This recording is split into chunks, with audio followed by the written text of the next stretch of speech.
Carina Conti, voice and mocap actor for Isabella Torrisi from Mafia: The Old Country, recently appeared in a livestream with Bubbly Nuggets. In the livestream, Bubbly Nuggets was asked by someone in chat, have 2K or Hangar 13 said there's going to be another game? And Carina replied, they were approved for another Mafia game. This is true. So have 2K or Hangar 13 said there's going to be another game? Okay, I won't look. They were approved for another Mafia game. This is true. What? Yeah. It's really exciting. It's really exciting. I'm so happy for them. Oh, They no. deserve it, honestly. It has been officially confirmed by Carina Conti that Hangar 13 has been greenlit to develop another Mafia game. If the rumors are true that the next Mafia game is a direct sequel to Mafia: The Old Country set in Empire Bay in the 1920s to 1930s, a Mafia 2 prequel, we can expect to see the next Mafia game to release 3 years from now in 2028. We should see a teaser trailer a year prior to the game's release in 2027. If it's a Mafia 2 remake, we can expect the game to release sooner. For context, it took 3 years to develop Mafia: The Old Country from start to finish. 2K Games announced work had started on an all-new Mafia project 3 years ago on August 29, 2022, and Vice President of Product at 2K Games confirmed Mafia TOC was greenlit 3 years ago, and that's when development began. According to a current job listing, Hangar 13 is looking for a principal AI designer to craft new archetypes that fit the vision of a Mafia game. They're also looking for someone with experience working with Unreal Engine. It appears Hangar 13 has officially stopped using their in-house game engine, Fusion, which was used for Mafia 3, Mafia Definitive Edition, and Top Spin 2K25. Moving forward, all future Mafia games will be running on Unreal Engine. A major reason for Hangar 13's switch to Unreal Engine is that it streamlines the onboarding process for new developers. Instead of having to learn a complex proprietary engine, new hires can get up to speed quickly with an industry-standard toolset, saving both time and resources for the studio and publisher 2K. In addition, Unreal Engine has a lot of features that Fusion Engine doesn't have, one of them being functional mirrors in the game. The idea from 2017 of creating Mafia 4, a sequel to Mafia 3, set in 1970s Las Vegas with an open world, is most likely off the table, now that Hangar 13 has proven to Take-Two and 2K that they can whip up a linear game in 3 years, lower the price, and expect a financial success. The Hangar 13 from 2017 isn't the same Hangar 13 as today. If you're interested in this topic, watch my Mafia 4 Everything We Know video. 2K Games is a publisher that is focused on making money at the end of the day, and they would rather have Hangar 13 create a game that is small in scope with a medium budget and safe from failing. They're not interested in creating a large open world game that would require a large budget and a lot of risk. They're more interested in a game that would be a sure thing and will make them a lot of money. According to Alinea Analytics, for the month of August, Mafia: The Old Country sold over 1.2 million copies, 643,000 on PlayStation, 337,000 on Steam, and 117,000 on Xbox. These statistics show that there's a strong demand for the Mafia game franchise, a strong demand for linear story-driven games that can be completed in under 14 hours, and a strong demand for a price point of $50 US. At the Future Games Show Summer Showcase, Nick Baines, president of Hangar 13, said, Mafia: The Old Country is both a prequel to the original Mafia trilogy, and it also sets things up for what might be to come in the future.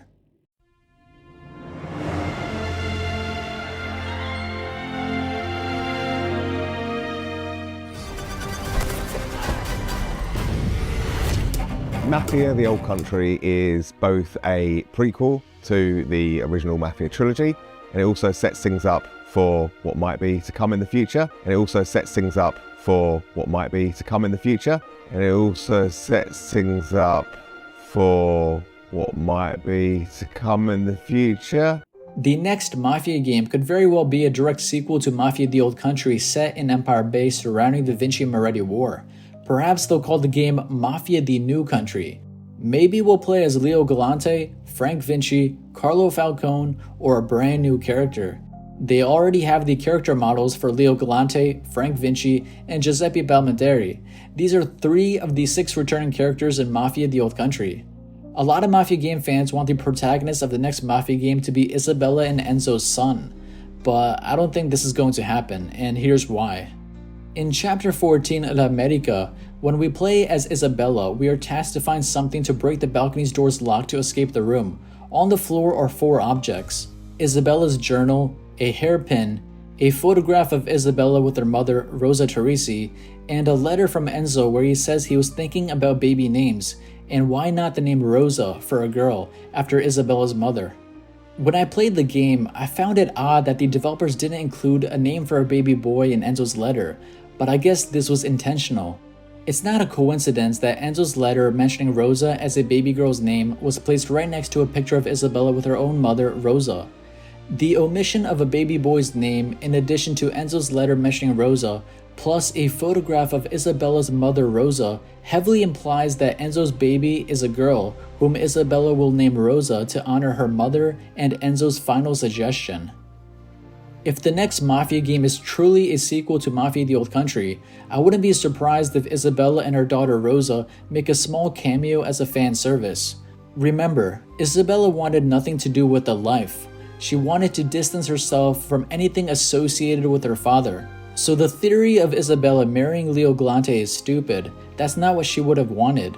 And Enzo would be rolling in his grave if that ever happened.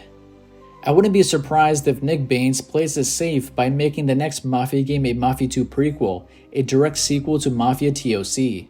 We already saw a glimpse of how Empire Bay looks in 1907 at the end of the game. It would be very easy and cost-effective for Hangar 13 to reuse these game assets and build upon them. Obviously, I'm not saying Hangar 13 recreated the entire city of Empire Bay in great detail just for Mafia: The Old Country's end cutscene. That would be stupid and quite frankly a waste of time. Slider V2, a fellow Mafia game YouTuber, made a great video where he showcases that Hangar 13 developers simply ported parts of Empire Bay from Mafia 2 to Mafia: The Old Country with no textures. The full video is on Slider V2's YouTube channel. Link to this video is in the description below. Hangar 13 and 2K Games, the publisher, are fully aware that Mafia game fans have been begging for a Mafia 2 remake for years. The Mafia 2 remaster is a disgrace to the original game and has not been fixed 5 years later. The game still has bugs and glitches on all platforms. Currently, there's no PlayStation 5 or Xbox Series version of the Mafia trilogy. PlayStation 5 and Xbox Series players are currently forced to play the Mafia trilogy via backwards compatibility at 30 frames per second. Out of the Mafia trilogy, Mafia 2 is in dire need of a remake like the first Mafia game. By the way, Mafia 3 still has broken achievements 9 years later. 2K Games clearly doesn't care about long-term care of the Mafia franchise. They just want your money. It isn't in their interest to fix issues that Mafia game fans have been having for the past decade. I said this before, but Hangar 13 can create Mafia: The New Country by creating new assets for a 1920s/1930s Empire Bay. Then after developing the Mafia 2 prequel, Hangar 13 can easily remake Mafia 2. All they would have to do is update the map for Mafia: The New Country for a 1940s and 1950s Empire Bay. This would save Hangar 13 a lot of development time. In Mafia: The Old Country Dev Diary No. 5, The Sounds of Sicily, the M1 Garand semi-automatic rifle is seen being shot with a microphone attached to it. Hangar 13 developers are recording audio for the M1 Garand rifle to be used for a future Mafia game. The M1 Garand was produced from 1934 to 1957. It was the standard service rifle of the US military during World War II. Mafia 2 players will recognize this as the first weapon they used in the game via Chapter 1.